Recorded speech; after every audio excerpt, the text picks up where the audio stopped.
Dito sa Bataan, we promise to give you a glimpse of your once-in-a-lifetime adventure. And this season, aakyatin natin ang isa sa 24 mountains na meron tayo dito sa Bataan, ang Tarak Ridge ng Mount Mariveles. Kaya if you haven't watched the previous episode, the link is provided up there. Pero kung ikaw ay nakatutok sa ating mountain venture from our previous episodes, halina't akyatin natin ang Mountain Peak. Welcome dito sa Bataan, Above the Clouds. So guys, alam nyo ba na ang Mount Tarak ay nakuha sa dalawang salita? Ito ay ang Kabak and ang Tarik. Pagsalita, pagkakit. Dito na tayo sa Papaya River. Ayan ako makikita nyo, napakaganda.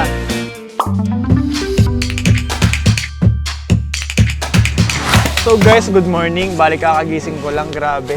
Napakasarap ng tulog ko guys. Isipin nyo, habang natutulog ka, naririnig mo yung ihip ng hangin. So, napaka-relaxing talaga dito sa Tarak. Ang sarap matulog, kaya grabe, napakasarap ng gising ko. And grabe, ang lamig, di ba? Bale, magpe-prepare muna ako ngayon, then update ko na lang kayo mamaya. Ayun, see you guys. So Kuya Mark, gano'n ka nang katagal nag-tour guide? Mga 8 years na po. Matagal-tagal na rin po pala, no? Opo, matagal na rin po. Kasi passion ko to. Tapos enjoy pa ako, may kita, gano'n. Sa bagay, healthy pa ang no? katawan ko. Siyempre, kung mahal mo yung ginagawa mo, parang hindi ka napapagod, no? Kaya po ang best time para pumunta po dito sa Mount Tarak. Ang mas magandang season po is December to hanggang May kasi dry season po yan. Tsaka Dry season. talagang maganda yung clearing niya. Kumbaga, kitang-kita mo talaga yung peak, Kitang-kita mo yung mga lahat, view, no? Opo.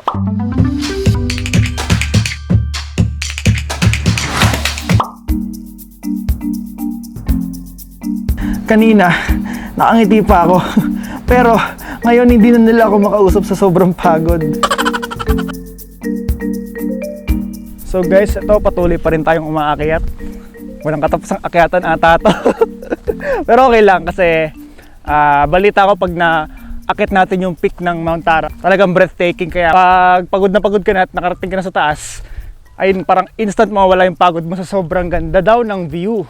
Konting taste pa. Guys, wait lang ah. Hinga muna ako.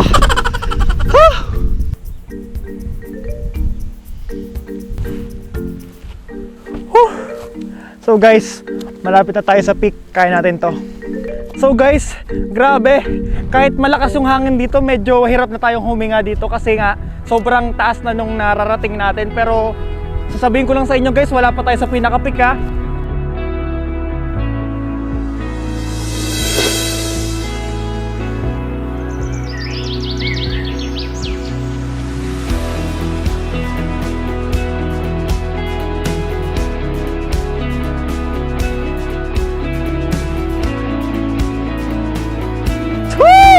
Andito na tayo sa pinaka-peak! Tignan nyo naman! So guys, grabe! Ito yung literal na above the clouds experience.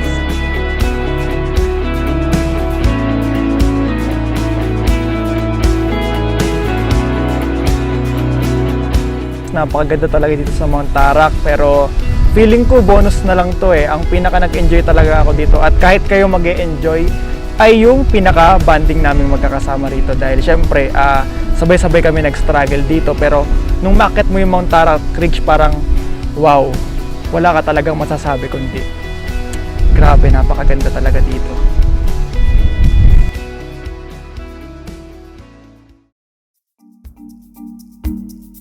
So guys, bali pababa na kami ngayon, na nakakain na kami and nakapag-pack up na kami. And may iiwan lang akong tips sa inyo na kailangan nyong malaman. Ayun nga, bago tayo mag-pack up and after natin kumain, kailangan syempre yung mga kalat natin na na naiwan dito is dadali natin pa ba, dahil syempre di naman natin pagmamayari itong Mount Tarak at kahit saang lugar pa. So dapat talaga iwasan natin magkalat sa mga ganito klaseng lugar para napapanatili yung ganda ng view natin dito. So ayun lang guys, bali bababa na talaga ako at kita na lang tayo sa baba. Buti na lang nakikisama sa atin yung panahon, at least safe pa din ang journey natin.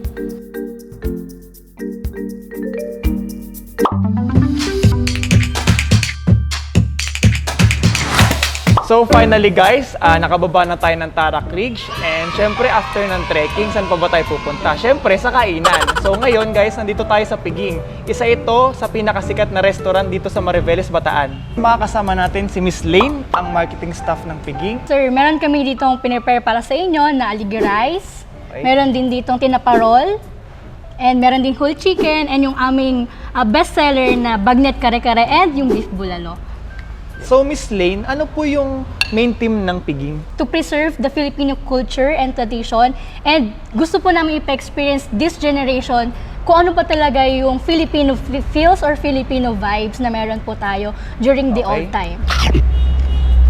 Grabe Miss Lane, napakasarap ng kare-kare niya. Maraming salamat. Siyempre po, dahil nasa Piging restaurant tayo, papatingin po namin sa yung specialty po namin na pansit ala Piging. Okay, pansit. Feel na feel ko talagang Filipino vibe dito. Lahat po ng materials dito sa Piging restaurant is from locally made po dito po sa Bataan. And then yung aming ayun, po main attraction, lagi napapansin ng mga guests namin. As you can see, ito pong aming kapis chandelier Kapis. na purchase naman sa Saman. Yung mga Ganda. iba po namin furniture dito is talagang kinuha pa namin or we purchase it sa mga local entrepreneurs dito para naman mas makatulong kami sa community. So we also offer yung mga pasalubong natin kasi mostly talagang dahil kilala na ang Mariveles as a tourist destination, we offer yung mga delicacies natin na magiging pasalubong nila syempre along the way ng kanilang pag-uwi. Meron din kami mga handcrafted materials na mga baskets, mga placemats, and mga plates and the like. Habang kumukuha kayo sir, konting trivia lang, yung marination ng whole chicken namin is talagang kakaiba dahil talagang Filipino style yung pagkakamarinate namin yung whole chicken namin na yan. And alam ko na magugustuhan nyo talaga siya. Grabe guys. Naamoy ko pa lang talaga to kanina. Alam ko na masarap eh. Sir, sinerve ko na dito yung di mo pa natitikman, yung beef bulalo, and yung aming lumpiang tinapa. At ito, syempre, feeling ko magugustuhan mo talaga to. Ito pong Poke Poke Express namin. So gusto ko kasing tikman muna itong beef bulalo. Yes Eh, po. yung huli ko talaga yung pinaka the best, yung syempre, poke-poke. Grabe, ang lambot ng beef, napakasarap. Good for you po talaga yan, sir. Dati na parol, right? Guys, lasa siyang tinapa.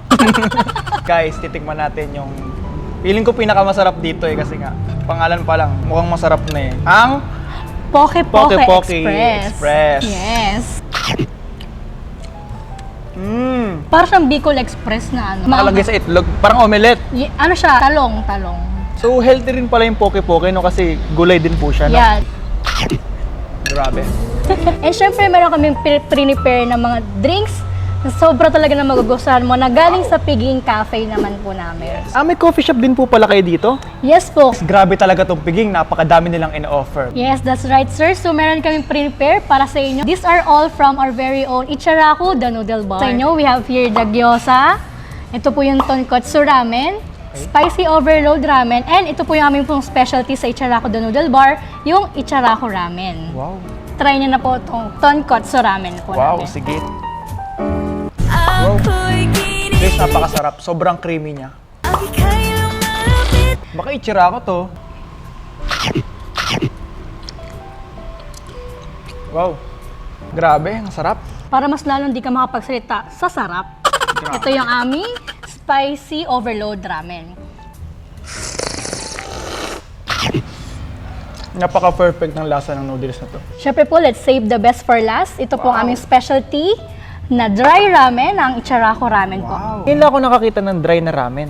Yes, that's right po. Kasi we wanted to have the distinction ng Ichiraku noodle bar. So guys, tikman na natin to. Grabe guys, di na ako makapagsalita. Sobrang sarap. First time na ramen siya na wala siyang sabaw. So parang na-curious ako. Kakaiba talaga siya. Thank you so much, Miss Lane, for having me here. You're very welcome, Sir Kevin. And thank you for having us and featuring us dito sa Bataan. Yes, grabe guys. Sulit na sulit. Napakasarap talaga. Nakakaingit naman ang mountain venture mo, Kevin. Mukhang magbabalak na din ako one of these days na akyatin ang Tarak Ridge. Kayo ba? Kaya itag nyo na ang friends nyo sa comment section below para naman hindi laging drawing ang adventure nyo. And dahil we love our viewers, again, let's play a game and get a chance to win 500 pesos through GCash. Just answer the question correctly and make sure that you share this episode. If you know the answer, join na!